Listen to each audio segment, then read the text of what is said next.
Okay, maligayang araw mga ka-Eastern. Are you all in? Okay, ako po si EC of HROD. We are about to start our webinar. We are happy you can join us today, mga ka-Eastern. We have been hearing about the new normal in the past few weeks. Even last Friday po, during our digital dialogue, we heard it again when management said that Eastern is gearing up for the new normal. Ano nga ba itong new normal na ito? How does it look like? Will it be drastically different from the pre-COVID? Will it be different from the now? Most importantly, how should we navigate this new normal? This afternoon po mga ka-Eastern, we are very privileged to have with us one of the training partners who will answer all our questions about navigating a new territory. The territory po that we called the new normal. Mga ka-Eastern, allow me to hand over the microphone to one of the foremost names in learning and development, leadership and management, who will introduce our speaker for this afternoon. Mga ka-Eastern, join me in welcoming one of the directors of POWERinU, Mr. June Marfori. Mr. June, good afternoon po. Hello, good afternoon, AC. Thank you very much for the presentation. Hi. Yes, sir. Yeah. Good afternoon. Yeah, can you hear me and can you see me? Yes, sir. We can see you and we can hear you loud and clear. Okay, thank you very much. Let me just make sure that you can see my PowerPoint slides. Okay. Can you see my PowerPoint? Yes, sir. Very good. Well, first of all, from the POWERinU organization, Training and Coaching Philippines, thank you very much, AC. Thank you very much for inviting us. A privilege for us to be able to share with you this afternoon some of the things that we know, we have seen, we anticipate will come based on our own thought leadership, our own collective experience. But I'm not going to be the one to present the meat of this afternoon. So I just very quickly introduce POWERinU and then segue into introducing our esteemed resource speaker for this afternoon. I only have 3 slides to present, so allow me to go ahead and start.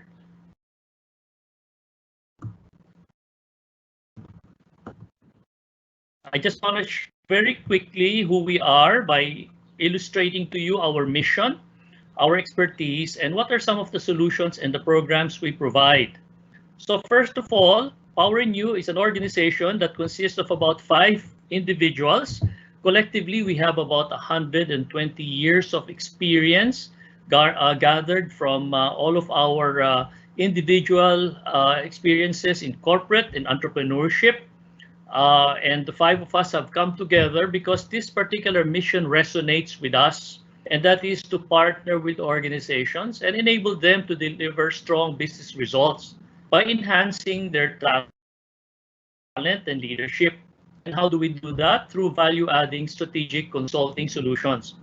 Very simple at the top of our minds. The formula is when we have an effective partnership with our clients, with our long-term business partners, together with the value-adding solutions that we provide, it is our intent and it has been our collective experience that we're able to enhance leadership, and that equates to stronger business results.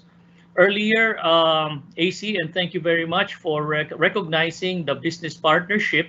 Sometime in the late 4th quarter of 2019, we had an opportunity to partner with Eastern that extended over the 1st quarter of 2020.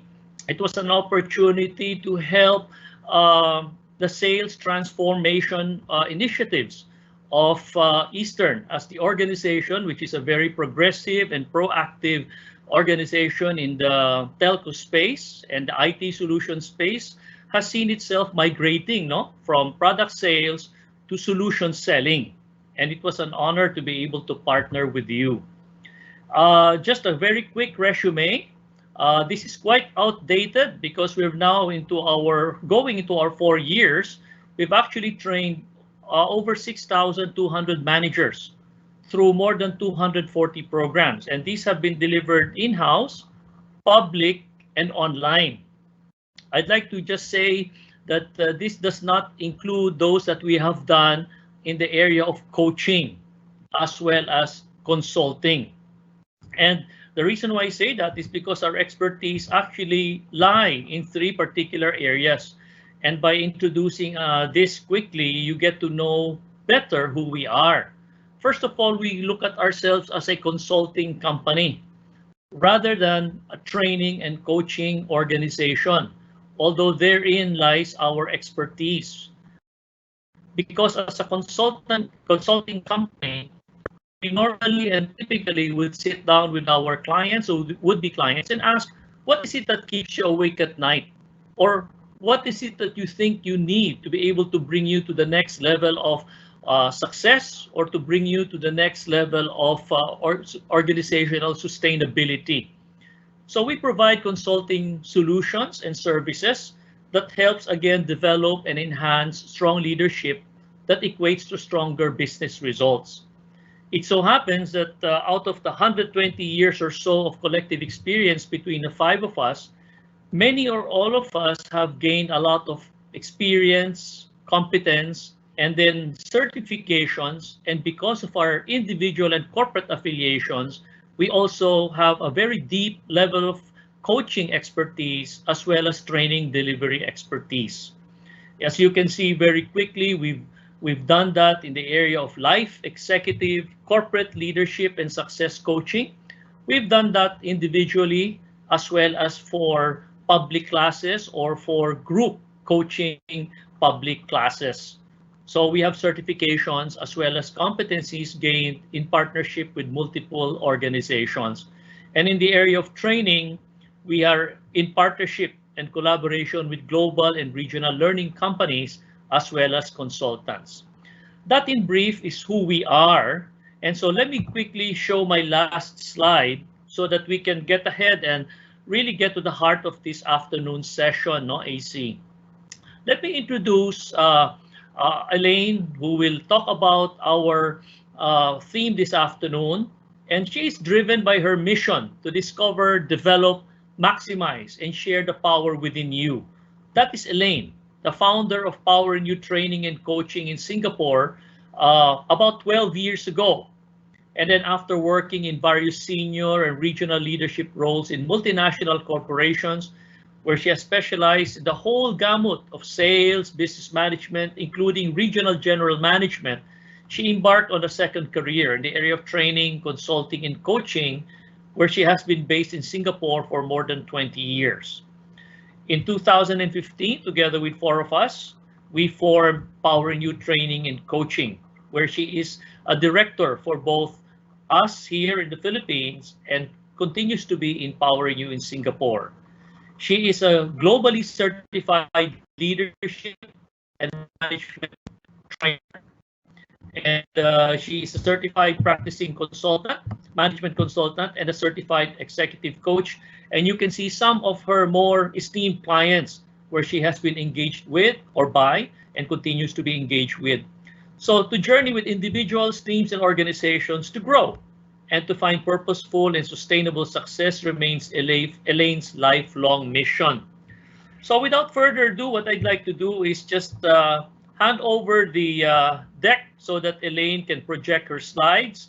Meanwhile, AC and the Eastern team on the floor, let me introduce to you Elaine. Hello. Good morning. Good afternoon. Actually, I'm calling from Singapore. I just want to check if you can see me and you can hear me. Yes, ma'am. Yes, we can hear you. And if you can see my slides. Are you able to see my slides? Not yet, ma'am. Not yet. Oh, all right. Okay. Let me just, how about that? Yes, we can. Okay, great. Thank you, June, for that introduction. And I will be turning off my video in a while so as to save some bandwidth there. But thank you for inviting me, Eastern Telecom. AC, thank you. And June, thank you for that introduction. And I'm happy and honored to be with you here today in this webinar. The world is closed for renovation. It's grand reopening soon. That was the headline or quote that a friend of mine actually sent me last week. Indeed, COVID-19 crisis has changed the world and our lives. Everything has changed. So just a few weeks ago, many of us were living our usual busy lives. So today, things that we have normally taken for granted, like an evening with friends, our daily commute, a plane ride to our favorite destinations, are no longer possible. So in addition to the immediate concern about the real impact on our lives, there is a fear about the severe economic downturn that may result from a prolonged battle. Some businesses are declining. In fact, some have closed down and people are losing their jobs. But more importantly, the questions that we want to answer, at least in this 30 to 40 minute webinar that I'll be doing, is how are we doing with this renovation? When will this grand reopening be? How will the new world look like when it reopens? Are we ready to live in this new world? So we'll try to answer some of those questions completely. If not, perhaps we can schedule also other webinars into the future. Let's get started. We'll cover 3 key areas. I'll just, for grounding purposes, so that we're all understanding the same thing in terms of key insights that have come out from global research and analysis about the COVID-19 pandemic crisis. We'll just go through that very quickly, and some of the projected new normal, and specifically when it comes to the organization, how will that next normal will look like. Then we'll go into managing the business and organizational changes. So what are these business as usual issues that we would face in the initial stage, and then what are some of the more complex issues in the new normal? What are some of the steps that we can take now and into the future? And lastly, and maybe this is the most interesting for all, would be building personal resilience for continuous change, because these are the 2 that will matter most as we move forward. Personal resilience and being able to cope with the constant change. It is a VUCA world after all that we're facing. So the pandemic continues to expand. You have probably seen this, our news continues to bombard us with statistics like this. The virus has spread worldwide despite containment efforts. And as of, I think I got this from April 20, the statistics show that there's still 2.3 million confirmed cases and about 161,000 over reported death. On the other side is the good news that countries now are easing the restrictions. So let me cite a few examples, like Germany will be easing the restrictions. EU countries are now trying different ways to ease their restriction. And as you know, EU countries have been greatly affected, of course, especially Spain, Italy, France, Germany, and UK.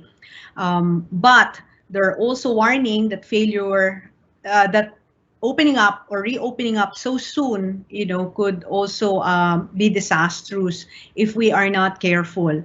Infection disease experts say that 4 weeks of keeping schools, factories, and shops has brought progress, but there is a long way to go before normal life resumes in Europe. At least that was in Europe. In the US, some governors have rolled out plans to begin lifting measures in place. But again, officials say that it's too early. Now, in the Philippines, what is the case? I believe ECQ will be done, or will be hopefully not extended anymore, and there will be easing by May. But let us see what are 2 important insights that have come out from the COVID-19 crisis. Let us look, because by looking at this, then we will hopefully understand what will the new normal look like. So don't be bogged down by some of the details here. What I want you to look at would be the time boxing here. There are 2 imperatives of our time. Number 1, first and foremost, is of course to safeguard human lives by suppressing the virus, expanding treatment, and finding cures. Number 2 is safeguarding our livelihood. by supporting people and businesses affected by lockdowns, preparing to get back to work safely, and preparing to scale the recovery. But the insight that's important is that we need to do this as soon as possible in what we call time boxing the virus in economic shock.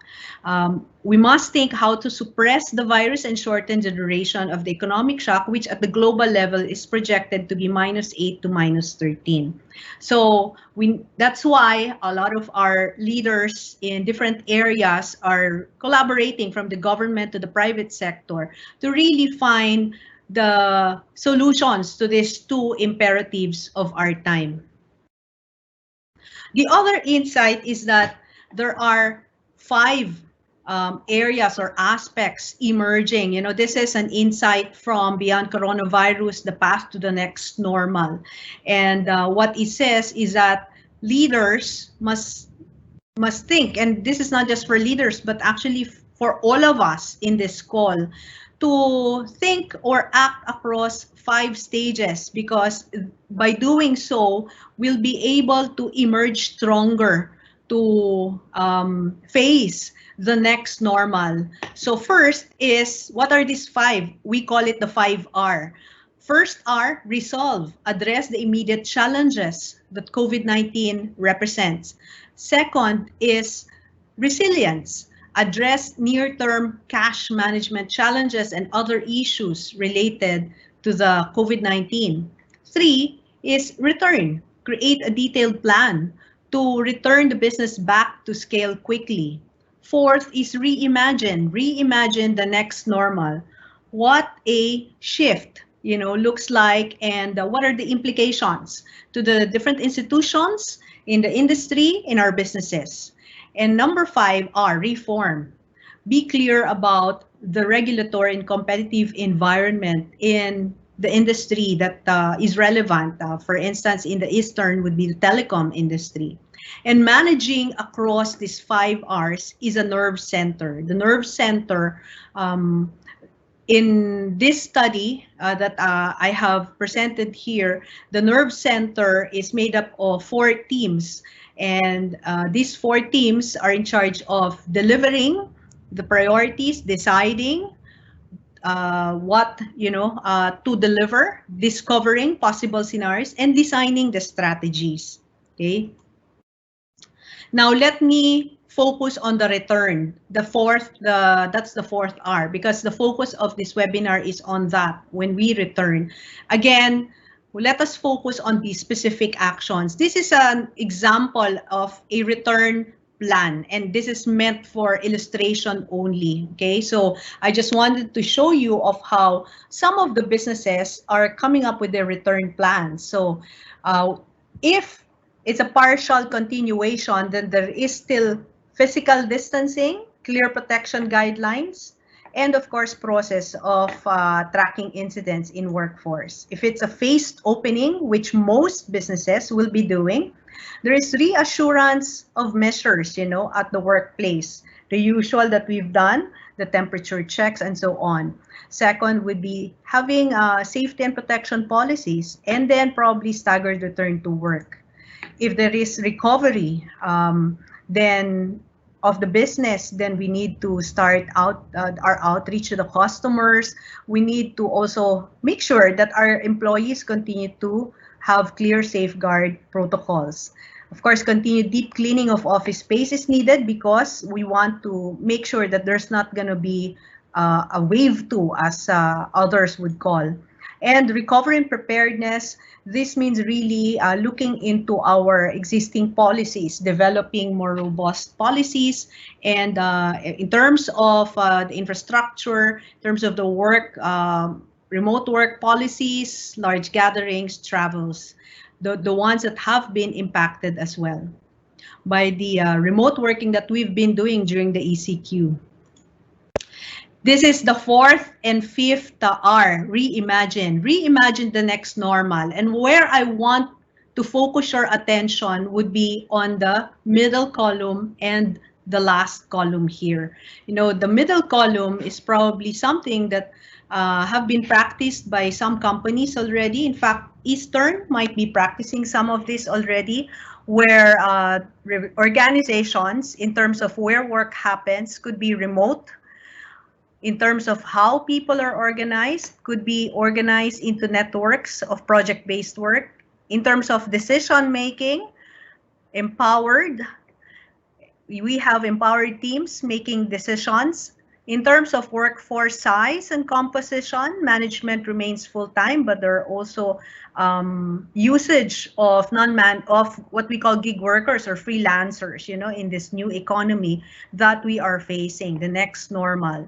Now, on the extreme right would be the next, what is being termed as the next normal, or what we have also been using, new normal. And this is something, again, that in more advanced economies might be existing more, like remote working is fully accepted. Like when we say 25%, that would include jobs that we might not have thought to be remote, like radiologists, analysts, and consultants. Well, consultants, I believe, have been doing remote work for quite some time, but we're talking here of other jobs as well.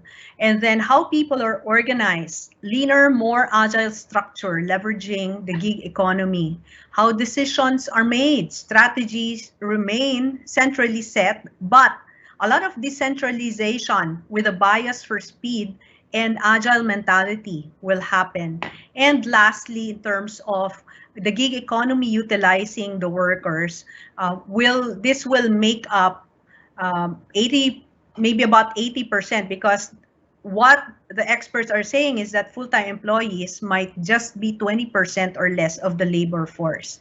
For Eastern, the key questions then is how fast is your organization moving into this new normal? And has COVID-19 accelerated that change? That is a question that we probably won't be able to answer now, but is something that Eastern can start thinking about, given that these are the scenarios being seen in terms of what the organization might look like in the next normal. So I did that very quick at a very high level, because where we want to focus now would really be on the issues that we've been facing today and into the new normal, the steps that we take, and then of course move on to the third section. So in terms of the initial COVID-19 issues, the key questions that we've been facing are the initial business as usual issues. Questions like, how do I protect my people? How do I ensure transparency with customers? How do I stabilize my supply chain? How do I ensure working capital? And you might say these are management issues, but it's not, because it's everyone's issues. You can translate this to any level, whether you are, facing the customer, whether you are at the back office, at the front office, or at the junior, senior, or heading the management. These are issues that all of us would have to face in the organization. And then it's not just that initial issue. There's a tsunami, what we call a tsunami of complex issues that we face, because from there, the initial issues, there is the economic recession, which is in fact considered the biggest decline since the World War II. In fact, questions that we used to ask our grandparents, like, how did you survive the World War II, are now being asked now. We need to put plans to survive the current crisis. Return to work. Questions like, will we be in this situation for weeks or months or for years? What will return to work really look like? And how can I do it without endangering myself, if this is a question to yourself, or the people, if you're a team leader or people manager? And of course, the big question is, do we know what these big changes are, and what does it mean at the personal level, at the organization level, at the business level? And so there are steps to take. Amid the chaos, we need to make sense of this and have specific, concrete steps to take. Okay, the first and foremost, of course, is still to support and protect employees in this brave new world. It's a VUCA world, as we say. And by now, of course, you are all familiar with what this VUCA world is, the volatile, uncertain, complex, ambiguous word. world. Sorry. So there are a lot of things that we can put into place. Of course, organizations, I'm sure Eastern Com have put this into place, like basic protections in place for employees and customers. Companies have activated no travel and work from home policies. The challenge is evolving. For remote workers, interruptions are of course more frequent. Many of us are not used to this, and making a mental separation from a sometimes chaotic home life is tough. We are pulled to many directions. There's the family, there's the house chores, there's the Netflix, and so there are a lot of things that we didn't normally face when we were in the office.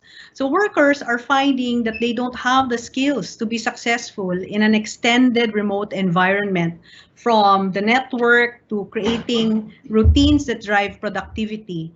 And so the worry is that staying remote could make people less valuable, especially in an economic recession environment. And so what is important? It's important for communication. Communication to be clear, simple, and frequent. What might that mean for employees? I have two sides to this. What might this mean for employees and for leaders? Because I understand that there are leaders, people leaders or people managers in this session right now, and there are those who are individual contributors. So what it means is that there's a channel, there's a space, for our views and concerns to be heard, to stay safe, to cope mentally, to connect to a sense of purpose and stability. And hence, it is really, really important to have often or frequent, clear, and simple communication. Focus on facts without sugarcoating. Let us be transparent. Transparency builds trust, as we know. What might this mean for leaders? Leaders would need to increase communication, balancing the needs of the business with expectation setting and with morale building. Because at the end of the day, what's important is for employees to know that their well-being is top of mind. There are certain guidelines, of course, that I would recommend to the leaders when communicating in the midst of a crisis. Crisis communication planning is a whole different webinar that we can have also with the leaders as needed. The other that's very, very important is communicating calmly in a crisis, staying in control. What's important is in a crisis to stay in control of communication, and because as leaders, we make decisions, a lot of decisions amid uncertainty. And now that the employees are working remotely, many of you have been put into this situation as well, where you have to make decisions amid uncertainty. Here are a couple of guidelines that we can also give to you on how to communicate calmly. The first is what we call the 5 C's, to stay in control of communication. So first, concern. Focus your attention on the needs and the concerns of the people and the customers. Okay, so stick to the message about Eastern Com, whatever that is message that you want to convey to the customer. If you are front line facing, if you work or collaborate at the back end, it is also very important that we focus on our attention on the issue at hand. Where appropriate, acknowledge the concern of the people and deal with them directly. Clarity. Where possible, leave no room for improper assumption or best guesses. The clearer your message is, the more people will believe you are disclosing everything they need to know. Number 3, control. Remain in control, of course, and again, stick to the message. There will not be we won't be able to stop the flow of inaccurate information. There will be fake news always, but we need to center or focus on remaining in control as much as possible about the communication. Confidence. Confidence here refers to the message and delivery, which must be assuring. to our employees or to our customers, that the actions being taken are for everyone's best interest. And competence. Competence refers to the notion that we're able to handle the situation, that is in front of us, that we have the advice and support of the relevant people. So if you're an individual contributor, that you have the advice and support of your manager, and of course, if you are customer facing, that you can show that as well to your customer. The other that is oftentimes not practiced is to pause, assess, anticipate, act. What do we mean by this?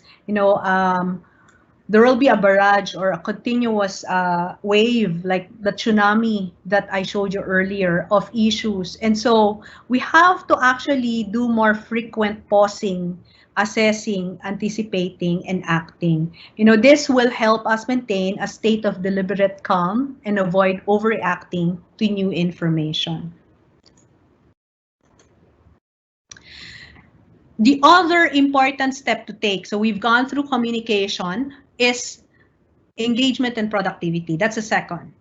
Maximizing engagement and productivity, even when we are in a new environment of working from home, or if we do staggered or phased return to work, then there will still be in fact, there will be many changes to the working norms.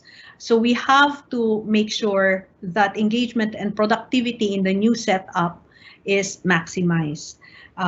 Making remote work practical and simple is very important. And of course, as we said, protection of people's health with whatever measures are appropriate is still topmost priority in terms of having positive hygiene habits and whatever protective equipment are needed, amended sick leave policies, and so on.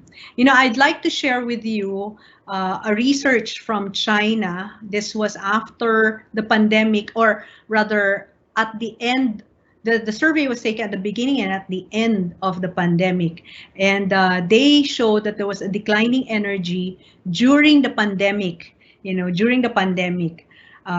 due to three primary factors: the blurred boundary between work and life, the anxiety deepening during the pandemic, and telecommuting unsuitable for current workflows. Okay, and these are probably things that we have witnessed, not just in China, but in fact in many countries. Even here in Singapore, where I'm based at, I have seen this. I have heard many stories about this, and I'm sure in the Philippines, this was probably happening at the peak of the ECQ, but also as we end the ECQ, or as we return to work. These are very real issues that will have to be dealt with in terms of the declining energy brought about by what has happened during the ECQ. And I will, in the next slide, I will share with you some of the solutions that have been taken or are being proposed, which could be meaningful for employees and leaders. So first would be on the people. There are 4 levers here that I will show: people, process, did I mention that? Structure, and technology. Okay, so first, people. Psychological safety will still be a priority. So the decision-making power and having managers who are showing empathy is very important. Work from home tips and communication are very important. As we said, that sense of belongingness and stability are very important.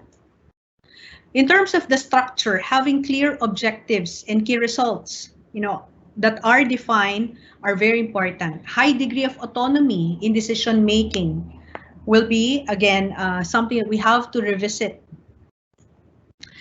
Clear cadence is established. So the structure during the pandemic, that was something that some people missed, and in fact was lost because home we don't really have that office structure. We don't really have that schedule, that some might be very used to in the office. So the cadence, the rhythm of our work would have to be established again. Clear and integrated workflows will have to be defined, and it's very important. Strategic goals are aligned, roles and responsibilities are clarified. And lastly, suite of digital tools and new media have to be addressed. The effective ergonomic and digital enabled remote work environment would have to be set up.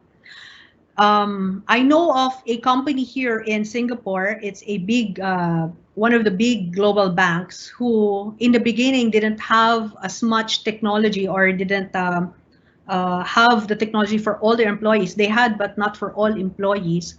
And when Singapore implemented what we call the CB, the circuit breaker, which is similar to the ECQ in the Philippines, they had to provide the infrastructure to all their employees. And so they actually, it accelerated their digital transformation, you may say so, because they had to invest in the digital infrastructure, in the softwares, and all this we called, the digital tools, the media, to make sure that the remote working environment is set up. They also had to put up, in terms of the people and structure, they also had to put up sites to make sure that there's internal site for people to go into, similar to, in the office where you could just talk with your bosses or your friends, in the hallway, in the pantry. And so they had an internal site to address that, to make sure that they could just converse or chat with anyone from any level, from any division or department. There were even Zoom parties, right? And there were happy hours called, as it's called in Zoom. And so, in summary, whether we are individual contributors or people leaders, we need to be agile. We need to proactively respond, plan, act, and adjust to achieve our present and future goals. We can't change the direction of the wind, but we can adjust our sails to always reach our destination. Now, let me go into the last part of this. And I know that I'm going a bit over time, but I think this is probably the most important. Every crisis has a life cycle, and emotional states and needs vary with the cycle stages. So I mentioned earlier the 5R, from resolve to the resilience to the return, reimagination, and reform. And I just want to show you this, because this is mapped against the varied emotions that we might feel. In the resilience stage, we feel uneasy and worn down. And so we need clarity, positivity, connection. And what must we do? We need to celebrate the positives. We need to help people to help, and we need to build community. Let me just highlight this three. When we say we want to celebrate the positives, what we want to do is, of course, we acknowledge the loss, we acknowledge the crisis, but it is possible to counterbalance the negative effects of stress and loss by channeling positive emotions. Highlight how Eastern Com has responded to the crisis with stories about how people are adapting to new ways of working. I'm sure that you all have stories to tell, and let's celebrate those positives. Help people to help. Helping is a great way to improve well-being and reduce stress. So amid the crisis, people look for ways to contribute, and this will help all of us, to focus, give back, focus on the good, give back, and link our customers' experience to everyday work. Build community. It's important to rebuild our common social identity and a sense of belonging based on our shared values, norms, and habits. I also want to look into or show on the return, reimagine, and reform, when finally we are back to work, when we have returned to work. We must be feeling a sense of loss at that point in time, but we're also ready for change. We need a chance to grieve, so to speak, quote unquote grieve, and we need a new vision. And so we must set clear goals and walk the talk, connect to a deeper sense of purpose, and participate in organizational dialogue. So I think they're self-explanatory, but let me just give one-liner explanation into this. So set clear goals and walk the talk. You know, so many of us we should take actions to realize those goals and communicate them. We should do as much as by what we say. You know, so it's important that to set the new vision, the action has to be there. Connect a deeper sense of purpose. And I will show you a few examples of how organizations have done this. So we need to explore ways to connect the disruption that we employees have faced to something bigger. You know, for others, meaning can be found in a deeper and more collective sense of purpose or mission. And lastly, participate in organizational dialogue. Let this be an ongoing dialogue. You know, I understand from AC there's been the digital dialogue, and that has to continue.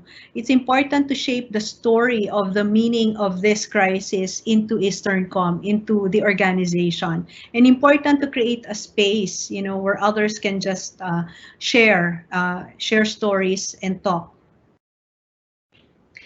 I told you that I will show examples. I just pulled this out from WeForum, you know, a global organization that have been tracking some of the initiatives that some companies from different sectors have done so that they can connect to greater purpose and make sense, make meaning out of this chaos. Building personal resilience for continuous change. Quick check, are you resilient? So I will flash here. I think there are 8 questions here, you know. Let's do a quick check how resilient you are. And I will probably talk with AC later if you're interested to know how this is scored. There's a website to this, and I can share that with AC. When given a new task, am I confident that I'll succeed? So rate yourself from 1 to 5. 1, strongly disagree, up to 5, strongly agree. There's actually 16 questions in this quiz, but I just pulled out a few. When one attempt fails, I learn from it and change my approach next time. When a task doesn't go to plan, it affects my self-belief. When I encounter a difficulty, I lose sight of my goal quickly. Sometimes I question my commitment to my job. I have strategies in place for dealing with stress. I find it easy to ask my colleagues for help. I feel positive about the future. I worry about issues that I have no control over. How did you do? How important is resilience? You might ask, you know, I'm resilient. I've been hearing that. I've been doing that. Have you? Resilience is our ability to bounce back when things don't go as planned. It is important because it keeps us on track until we reach our goals. It allows us to deal with difficult situations, and it helps us to grow by encouraging us to look at the positives and manage stress. 3 hallmarks of resilience. Okay, so this is based on research of a leading psychologist, Susan Kobasa. She said, resilient people view a difficulty as a challenge, not as a paralyzing event. They look at failures and mistakes as lessons to be learned and as opportunities for growth. You know, you've probably heard that saying, do you see the glass half full or half empty? You know, so do you see it as a challenge or as an opportunity? Second, commitment. Resilient people are committed to their lives and their goals. They have a compelling reason to get out of the bed in the morning. And third, personal control. Resilient people spend time and energy focusing on the situations and events they have control over. There are many things that have happened this COVID-19 crisis that we worry about and that we don't have control of. You know, and we could often feel lost, helpless, and powerless to take actions. So the question here and the challenge here is, where are you in these 3 hallmarks, and what can you do? What can we do to develop more in these areas? Now, in terms of building resilience at work, there are many, and I will not even attempt to explain each of them, but I'll just show you some of the possible things that we can do and develop so that we can have a resilient mindset and attitude. In short, we must incorporate all this into our daily life at work and, of course, at home. Sleep, exercise, manage stress at the physical level. At the mental level, thought awareness, cognitive restructuring is what we said, looking at things more positively, learning from mistakes, choosing your response, maintaining perspective, setting smart goals, building self-confidence, strong relationships, showing empathy, flexibility. Okay, so building personal resilience for continuous change. What do we mean by continuous change? We need to create change-ready employees and change-savvy managers because it will continue. The change will not stop here at the COVID-19, will not stop at the ECQ, will not stop in the next coming months. It will continue. And so we must all be change-ready. I am showing here a model that shows this is the change model that we use in our workshop in POWERinU. It's based on the US-based Association for Talent Development. We call it the Manager's Change Model. And although it says Manager's Change Model, it is applicable to everyone. And in this model, there are 4 phases: assessing the situation, accepting leadership accountability, attaining implementation progress, advancing to future initiatives. I'd like you to focus here in terms of advancing to future initiatives, which includes institutionalizing changes, evaluating the results, and building capacity for continuous change. I'd like to ask you, where are you in this metaphor of a sailboat? Let me explain. In our workshop, we've been using the metaphor of a sailboat, and the sailboat has many parts, but I'm picking up 5 parts here. In the change, we need, in a change, to continuously change and to develop that capacity to change, we need to be able to develop in all this. And so let me explain a bit more. Sail. Are you a sail? A sail instigates or creates change. It's like an engine that keeps things moving forward and producing results quickly. A rudder is here. It's behind the scenes. The rudder helps the boat stays on the right track by being in touch with the environment. It ensures a focused journey. Tiller. The tiller steers forward. It navigates around obstacles and problems and helps maintain direction. Hull. Hull is this. Hull, with its symmetric shape, balances the boat and reduces drag as it moves forward. It holds the components and the sailing team together. And compass. The compass shows the direction relative to the environment and orients the journey's progress. So it helps us see the big picture. So again, my question is, where are you? So can you develop in one of these parts or in all? I'd also like to show the top 2 reasons why we resist change, because once we are aware that these are the top 2 reasons, I hope we could do something about it. The first reason, and this is based on a study, again, is loss of control, and the second is excess uncertainty. It's important that we are aware of these top 2 reasons and to actually assess ourselves, so that we can say, I can do something about it, and what can I do? And that is for you to plan, what can you do? And together with your manager or leader can hopefully come up with ways to overcome this resistance to change at the personal level, at the team level, customer level, organization level.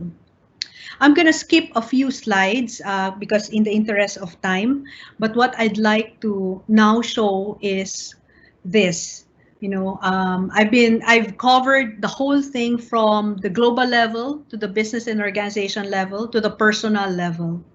What's important in the new normal is to make sure that we create a successful culture of change, because the tsunami of complex issues will continue. We need to be able to manage numerous initiatives simultaneously. We can't stop the waves, but we can learn to surf. So that ends the presentation in this webinar. Thank you so much. And as an ending, I hope you can take a moment to just think about the ideas and actions you want to remember what floats your boat. Thank you. Okay. Thank you very much, Elaine. And yeah, AC, we hope that you can hear me.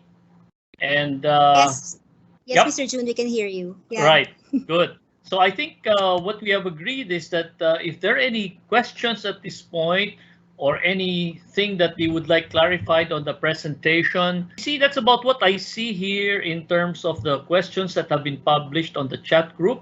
So without further ado, I'll just hand it over back to you, AC. Thank you very much. Thank you. Thank you, everyone. Yes, thank you, Miss Elaine. Yeah, thank you, Eastern. First and foremost, I would like to thank POWERinU for offering this complimentary webinar to our Eastern. Maraming salamat po, Mr. June and Miss Elaine, for your generosity. We would also like to thank you for sharing tips, techniques, and valuable lessons on how we can effectively navigate this new landscape, no, yung post-COVID landscape. And we look forward po to working with you again in future learning events to strengthen the capability of our ka-Eastern. Maraming salamat po muli, Mr. June and Miss Elaine. Sa mga ka-Eastern, I would like to thank you also, no, for joining the event and sharing your 1 hour with us, no, and for enriching this afternoon's discussions with your questions, with your inputs. Alam niyo mga ka-Eastern, the new normal is here, no. Kaya mga ka-Eastern, let us find time to share and help out. So let us continue to spread our ka-Eastern smile, and together, let's sail that boat, no? Stay safe ka-Eastern. Maraming salamat po. With that note, Mr. June and Miss Elaine, thank you very much. I officially conclude po the webinar for this afternoon. Maraming salamat po. Thank you very much. Eastern, thank you very much. Thank you po. Sa susunod po ulit. Yes po. Thank you.